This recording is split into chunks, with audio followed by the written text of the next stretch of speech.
Roommates' leftovers turn into thousands of maggots, so I burn them alive and instantly regret it. Here's what happened. Subscribe to AmITheA on YouTube and hit the bell for notifications.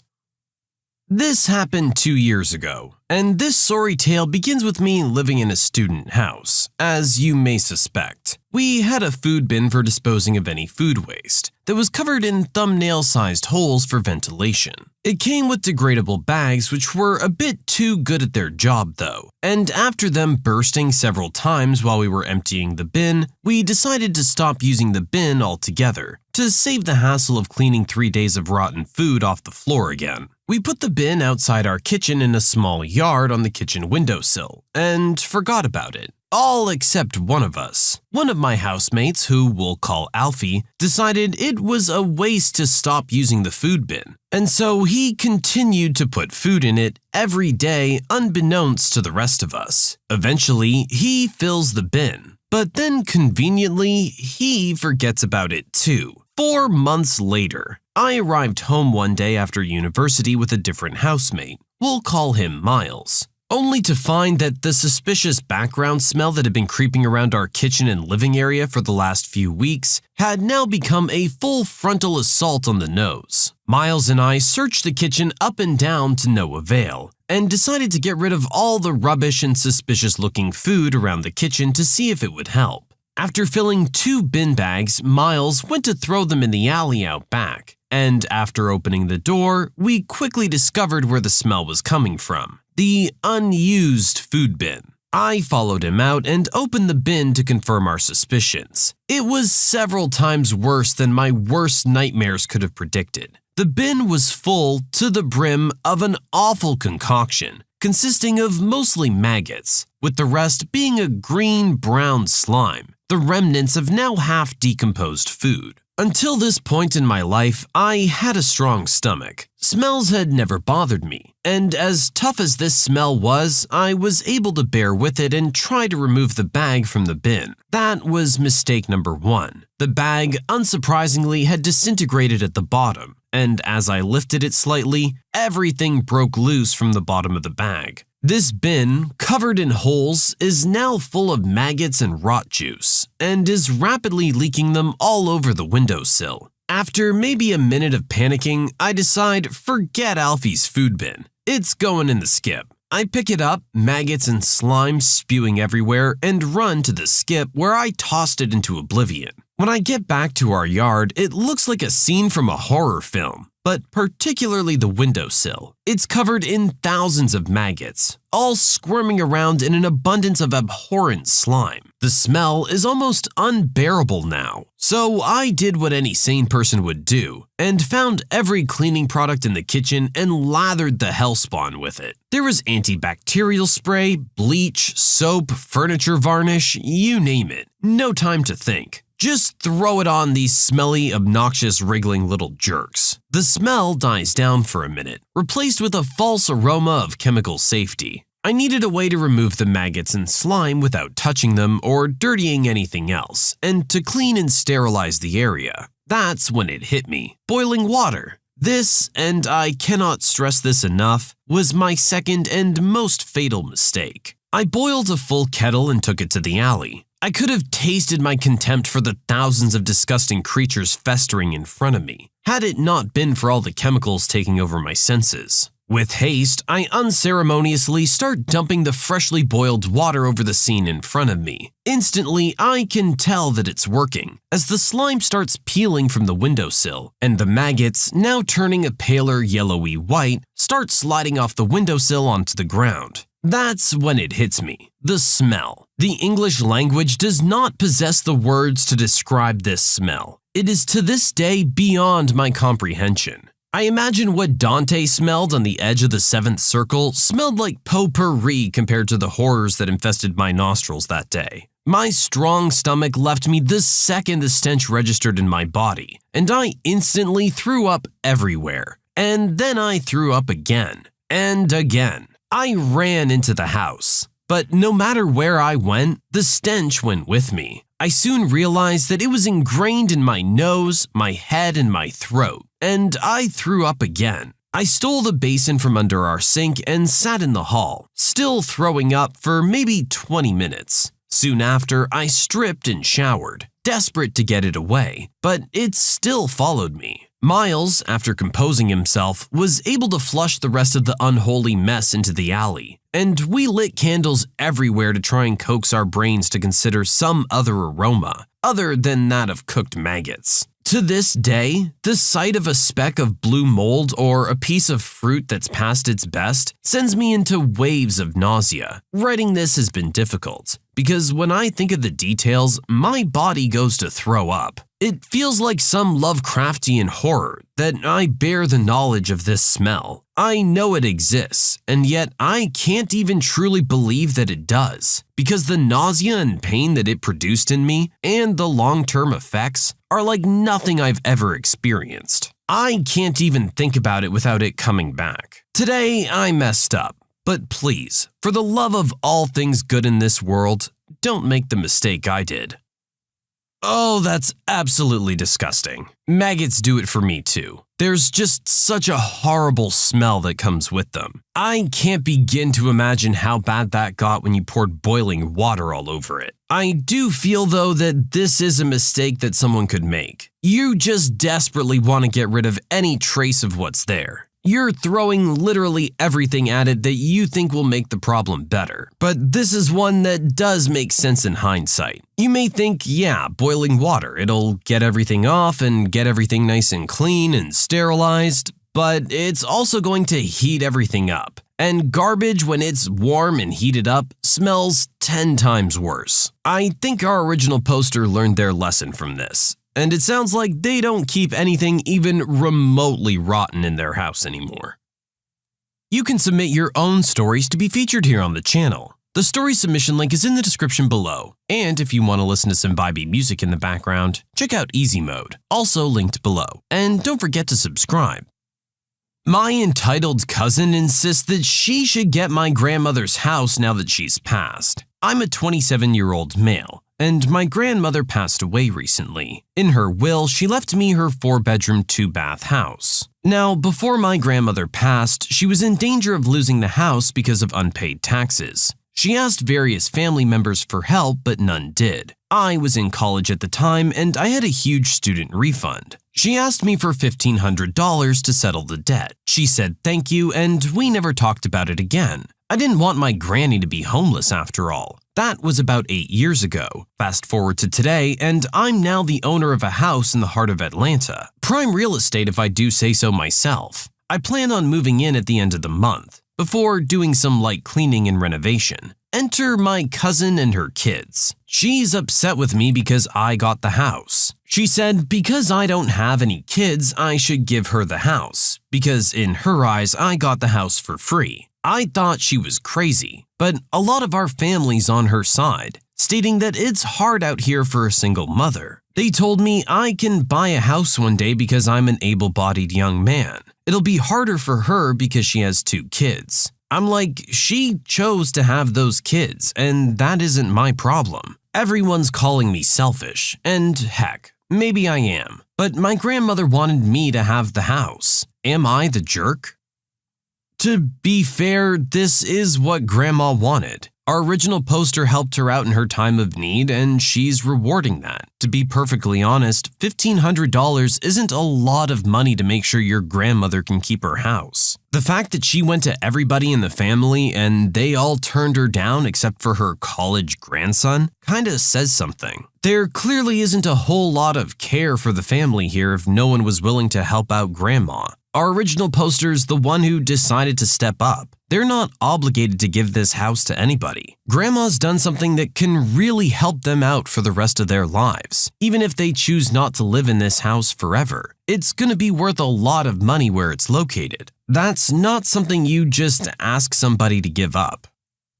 Flight attendant picks the worst possible movie to show on an airplane. This story belongs to my beautiful wife, but since it's from many decades ago, from a time before we knew each other, we'll call her Classy Flight Attendant here. At the time of this event, Classy Flight Attendant is one of the top-tier flight attendants for her country's national airline. Strictly speaking, any of their flights that do not involve ports in the USA or its territories are not required to follow all FAA rules. However, when they fly to ports regulated by the FAA, they're expected to follow those rules to the T. Of course, it doesn't always work out that way in practice. On this occasion, Classy Flight Attendant has just landed from Europe at her home airport in South America, only to learn that she's being turned around for a round trip to New York City. She protests. By the time she lands in New York City, she'll be well outside FAA rest period rules with all the consequences that would follow. Her supervisors don't care. They need her on that flight right now, and away she goes. But she knows the flight to New York isn't the real problem. It's the return trip that will be pure misery. Her compatriots flying home from New York tend to be extremely entitled. They're coming from New York. That makes them somebody now. They'll refuse drink service when offered, and then when the flight attendant is 3 or 4 rows further along, push the call button and order a drink. They'll keep an attendant hopping back and forth the whole flight for stupid little things. Many of them things they could actually do for themselves. Classy Flight Attendant is tired and knows that dealing with this entitled crowd on the return trip is going to be the worst. As they get into New York, she's told to go check out an in-flight movie for the return trip. The suggestion is made to make it interesting enough to keep the passengers too busy to order the flight crew around that much. She looks over the options and finds the perfect film. It will keep the passengers riveted to their seats. Frankly, given the nature of the film, she isn't even sure why it exists in cartridge format used on planes at this time. Perhaps because the format is also used on some yachts and cruise ships? So she orders it. Once on board, she keeps it secret. She knows that once she pops it in and it starts to play, the systems in use at that time can't be stopped. But any time before that, she could be thwarted. Mid-flight, as the plane is well out over the ocean on its way south, she pops it in. Airport 77. For those who don't know, this film is about an airplane crashing in the ocean and passengers and crews trying to escape with their lives from 100 feet underwater. The results are immediate and absolute. While there are many white knuckles, no one seems inclined to press their call buttons, and Classy Flight Attendant has a very quiet, uninterrupted rest for the remainder of the flight home. As she's deboarding, one old lady's heard to say that she will never fly national airline again. When called on the carpet for her movie choice, Classy Flight Attendant feigns ignorance, claiming to have thought it was the much more comical Airplane, and that the name was lost in translation.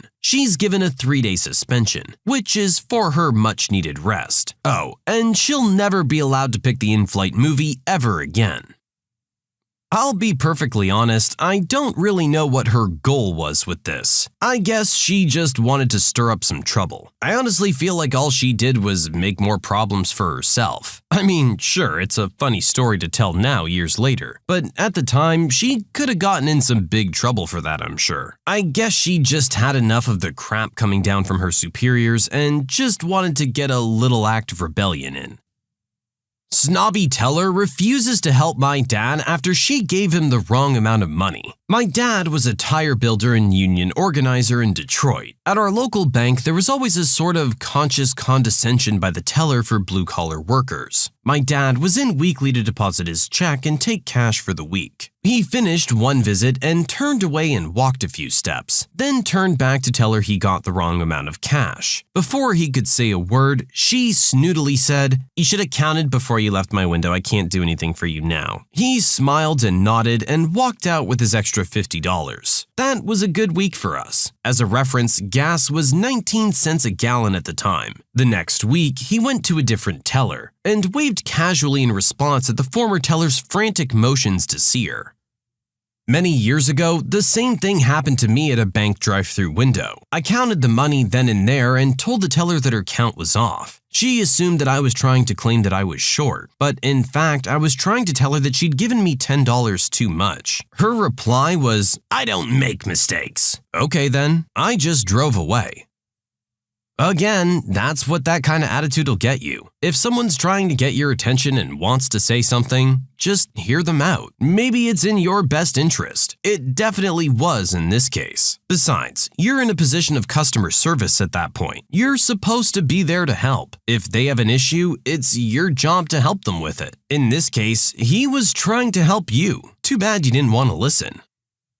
I told my husband to his face I don't care that he might have a degenerative disease. My husband, 35, has been complaining about all the muscles in one of his arms twitching for a week, and he's convinced he has ALS. He came home from work today and said his mouth was salivating more than normal, and informed me that's a symptom of ALS. When he first told me he was concerned, my immediate reaction was obviously fear and concern. So I asked him if he would please call a doctor the next day. He jumped down my throat for not having any sympathy, so I shut up and walked away. He has a history of complaining about his health and not doing anything about it. He complained about a groin pain for the first 10 years of our relationship, and I got sick of hearing about it, so every time he complained, I would ask if he'd called a doctor yet. The answer was always no. We were on a hiking trip 3 years ago, and when we got back to the cabin, he was laying on the sofa and said he felt a bulge in his groin. I immediately knew it was a hernia and told him to make an appointment ASAP. It took withholding any bedroom activity before he would finally go to a doctor, where he was diagnosed with massive bilateral hernias. So yeah, my sympathy for his health complaints is gone. I feel like he should seek the advice and guidance of a professional if he thinks something is very wrong, because I'm as far from being in the medical field as one can get. I've tried making his appointments for him in the past, but he either just wouldn't go or would cancel them. Back to the ALS concern. Tonight, when he got home and informed me about his watery mouth, I asked him if he'd called our healthcare provider today. He said no. I calmly asked him why not, and then said I was concerned that he thought he had a serious degenerative disease but wouldn't do anything about it. An argument ensued, and he called me a see you next Tuesday for not having any sympathy for his ailments. I told him I really didn't care if he thought he had a serious disease. What I do care about is if he has a serious disease, knowing that we'll tackle it once there's a diagnosis. I'm not remotely interested in coddling his hypochondria. So, am I the jerk for telling my husband I don't care he might have a degenerative disease because he won't seek medical help?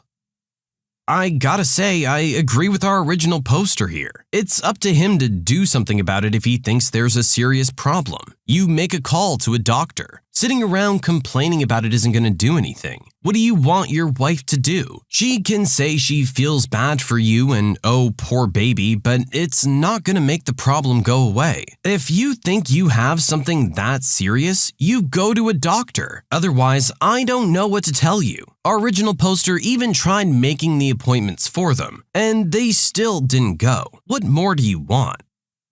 I reminded my brother that it's his own fault he didn't get to raise my niece. He went to prison for identity theft and forgery when my niece, now 18, was 7 years old. I raised her from that point. Now that he's out, he's visited us a few times. The first visit was a little bit awkward. I had asked my niece if she's ready, and she said yes, but it was still a little weird. On the second one, it was better. On the third visit, he found out that I'd allowed her to do boxing since she was 10, and that she's still taking classes with a personal trainer every week. My brother got really upset about it. He then said girls shouldn't be doing boxing, and that I had failed as an uncle. I was just standing there, stunned for a moment. Then I asked, should I have committed forgery and gotten sent to prison like you instead? It's your fault you weren't around to make the choices. In hindsight, I realize it was kind of a jerk move for me to say that to someone who had just gotten out not too long ago. But I was just so ticked in that moment. Our mother also called me later that night to say I didn't have to throw that in his face that way. Should I have held my tongue? I mean, yeah, it's kind of a jerk thing to say, but I think it had to be said. It is his own fault he wasn't around. And I don't think that there's any issues with her taking boxing. He's kind of being really sexist about this whole thing. If that's the interest she has and that's what she wants to do, then all the power to her. Why take that away from her? I guess now that Dad's back and spending more time with her again, he's trying to look out for her more as a father. But he needs to understand he's already missed a large portion of her life. A very important portion. She's had those years to develop into a person that he doesn't really know anymore. And I don't think it's really fair to blame your brother for the interest she takes. She would have been interested in it either way. You just would have been a jerk about it and shot her down immediately. At least your brother, while he's been looking after her all these years for you, was letting her do what made her happy. When you subscribe, make sure to hit the bell to turn on notifications. Put the playlist on in the background to finish listening to all the stories. Or if you want to listen to some vibey music in the background, check out Easy Mode. If you like Am I the Jerk, give Am I the Genius a shot. Everything linked in the description.